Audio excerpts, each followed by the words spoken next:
MVP, and not just that we want to send a million people over there to vote for.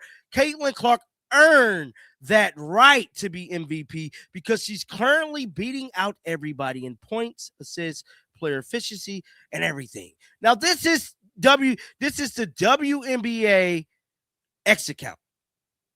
We don't see Caitlin anywhere. Shout out to Aaliyah Boston. Where's Caitlin Clark at? FIBA World Basketball has been making a point of putting Caitlin Clark front and center in a way that stands in notable contrast to how the WNBA has handled her presence on its own platforms. The international governing body has a pinned video of Clark on its page, regularly posts her highlights, and has made it abundantly clear through its content choices that she is treated as the marquee name in women's basketball on the global stage. The WNBA's own social media output, by comparison, has been conspicuously light on Clark, particularly when it comes to showcasing some of her most highlight-worthy moments, including her deep three-point attempts that have become a signature of her game. The MVP voting that FIBA has opened up to fans is currently running in Clark's favor. Caitlin Clark at? Now you see the hypocrisy. Where's Caitlin at? Where Caitlin at? I don't see Caitlin. Where Caitlin at, bruh? Right here. And then they don't have no highlights of Caitlin Clark shooting no logo threes. The league she played for don't have any highlights of CC shooting any logo threes. Why is that? Why is that? I don't know. But it's she leads the field in the public poll, ahead of other standout performers from the tournament. Rhyne Howard sits well above Angel Reese in the standings, which some observers feel more accurately reflects the on-court contributions both players have made throughout the competition.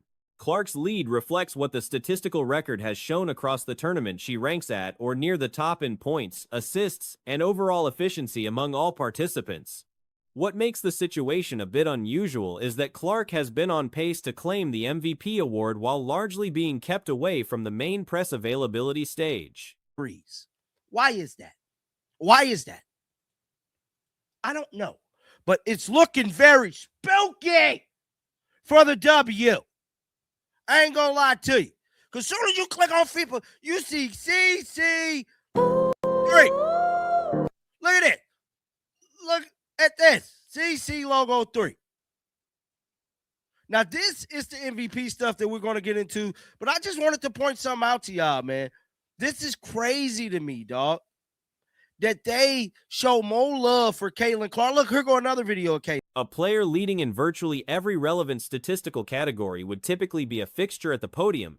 The fact that she has not been positioned that way, combined with the mid-tournament decision to move her off point guard and into a small forward role, has raised questions about how the team's management views her place within the group. Those decisions have not gone unnoticed. Shifting to the college game, UConn is dominating the conversation heading into the NCAA women's tournament. Caitlin Clark, look, here go another video of Caitlin.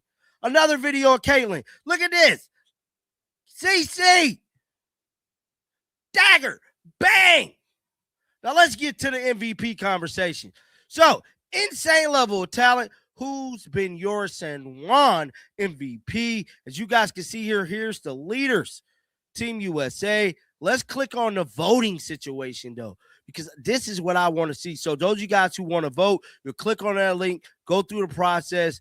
ESPN's analytics give the Huskies a 48% probability of winning the national championship, a number that dwarfs every other team in the field, with no other program cracking 15%. The Huskies enter undefeated and are widely viewed as the overwhelming favorite. The analytical case for UConn centers on the versatility of their roster and how difficult they are to game plan against. Paige Bueckers, a projected top pick in the upcoming draft, anchors the offense, while Sarah Strong brings a rare combination of size and skill, a player with the frame of a front court presence, and the ball handling and playmaking instincts of a guard. Go through the process. Who has been the MVP? Got Caitlin Clark right there. Now, as of right now, let's see. Look like Caitlin Clark. I don't know if this is definitive. Oh, Caitlin Clark's winning. Oh, my goodness. Okay, this is it right here. I placed my vote for CC. So you just click on this arrow and you vote for CC. You go to FIFA World Basketball X account. You click there and you vote. Currently, right now, Caitlin Strong ranks second on the team in assists while shooting near 60% from the field. Alongside Ozzie Fudge shooting 45% from beyond the arc, UConn presents matchup problems that very few teams have the personnel to address. Defensively, the Huskies force close to 24 turnovers per game and convert those into roughly 33 points. That combination elite perimeter shooting, versatile scoring options, and a relentless transition attack built on forced errors is what makes them so difficult to approach. Clark is winning. Who's coming in second? Paige. Then we got Raquel. Then we got Angel Reese in fourth. Ryan Howard. Ryan Howard should be way above Angel Reese. Let me see. Can I vote again? She's supposed to be way above Angel Reese. I'm sorry. Ryan Howard been balling. Maria, I don't even know a lot of these ladies' names. I ain't gonna lie to you, man. Then we got Megan. Then we got Jackie Young. She been doing all right. Then a team hoping to compete with UConn would essentially need to protect the ball at a near-perfect rate, win the glass consistently, and limit the Huskies' opportunities in transition. That is an extraordinarily high standard to meet for a single game. The teams most capable of presenting a competitive challenge are UCLA and Texas. UCLA has Lauren Betts in the front court, and her size represents one of the more credible interior threats in the bracket. Then we got some other ladies with some weird names there. But this is how you vote, man, for the world basketball. So as you guys can see here, Caitlin Clark is winning in votes. She's more than likely is going to win the MVP. And what's crazy about it all, Caitlin Clark is potentially finna win this MVP, and she has yet to be at the podium to talk to reporters on the big stage. Y'all don't find that to be a little odd?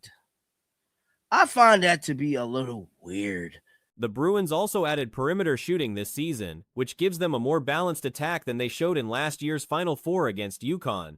Texas brings defensive intensity and the ability to disrupt opponents through ball pressure. Either program could make things uncomfortable, but sustaining that level of play across 40 minutes against this UConn roster is a different matter entirely. The projected path has UConn meeting South Carolina in the Final Four, with the Huskies advancing through that as well. I don't find that to be a little odd. I find that to be a little weird. And I think y'all should too.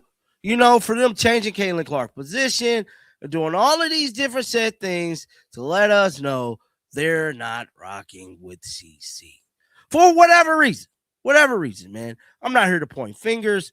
I'm just here to let y'all know what is happening in the streets. And what is happening in the streets is telling me that it ain't looking good for Team USA, the management of. For a program that has made 31 consecutive Sweet 16 appearances, claimed 12 national championships, and is appearing in its 24th Final Four, the expectation that they close this tournament out is grounded in something more than reputation. The current group has the talent and the structure to justify it. With one game remaining in the FIBA World Cup qualifying window for Team USA out of the Puerto Rico section, attention has shifted toward the fan MVP vote that FIBA posted covering that regional bracket. World Cup starts. I assume the attendance will also get a lot better in these games. But there's something that's transpiring right in front of our face that I think if you've been paying attention at all since 2024, when Caitlin Clark entered the WNBA, then you see this and you're seeing the outcome and you're going, something is very wrong here. Something is not. The candidates listed include Paige Bueckers, Caitlin Clark, Angel Reese, Ryan Howard, whose scoring output has been genuinely impressive throughout Jackie Young, and several others further down the list. What unfolded with that vote over the course of a single morning raised immediate and serious questions. Early in the day, Clark held a clear and growing lead. Wrong here. Something is not right. And I'm talking about FIBA. They have posted who's your San Juan, Puerto Rico MVP. And these are the candidates: Paige Bueckers, Caitlin Clark, Angel Reese. What? Ryan Howard. I can see Howard being in the mix here because her scoring has been lights out. Jackie Young, and then a bunch of other players down here. And all I can tell you is I don't. Then, within a short window of time, the numbers shifted dramatically. Bueckers surged past her. Comments appearing underneath the poll noted that Bueckers had accumulated roughly 7,000 votes within approximately 5 minutes at one point, a rate of accumulation that is difficult to explain through organic fan participation alone. All I can tell you is I don't know what happened because I went over and voted once early this morning, and Caitlin Clark was running away with this joker. And then all of a sudden, this happened.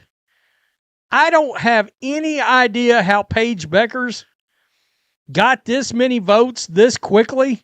And by the way, this was actually a wider spread for a little while. But Caitlin Clark and her fans are catching. At the time the gap was widest, it represented a margin that multiple observers flagged as statistically implausible without some form of artificial inflation involved. The vote totals themselves, climbing into the 150,000 to 168,000 range, across the leading candidates, are the kind of numbers that demand scrutiny when the underlying polling mechanism has no place, daily vote limits, and no human verification requirement. Voting repeatedly without restriction is apparently permitted under the current setup, which renders the entire exercise unreliable as a measure of genuine fan sentiment, regardless of which direction the manipulation is running. Fans are catching her up right now. But this was a pretty wide margin when I was over there this morning, and Caitlin was leading. I noticed one comment said that Paige had 7,000 votes come in 5 minutes or something like that. And it's raising a lot of questions. People are raising, hey, what is going on? Suspect allegedly buying bots to help the Paige Bueckers win the fan vote. Both sides of the fan base have been accused of deploying bots. The Clark side was pointed at by some commenters. The more widely circulated claim, however, centers on the Bueckers surge specifically, references to an organized TikTok-based fan operation reportedly capable of coordinating mass voting activity in short bursts. In the fan vote, Gino Auriemma, the Yukon Mafia, guys, we've talked about them. I mean, the agenda is once again thick. It's real thick right now. I mean, you look down through here, and it is hilarious.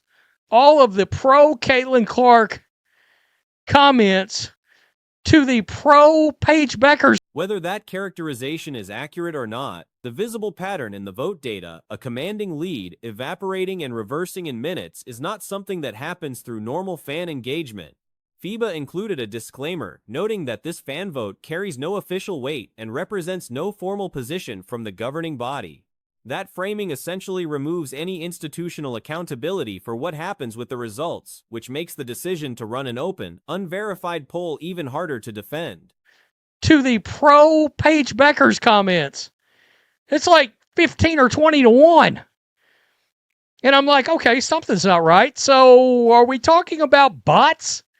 It's starting to look like bots are flooding the Paige Bueckers situation.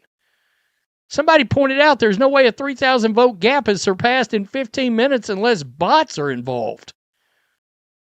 I mean, what is going on here?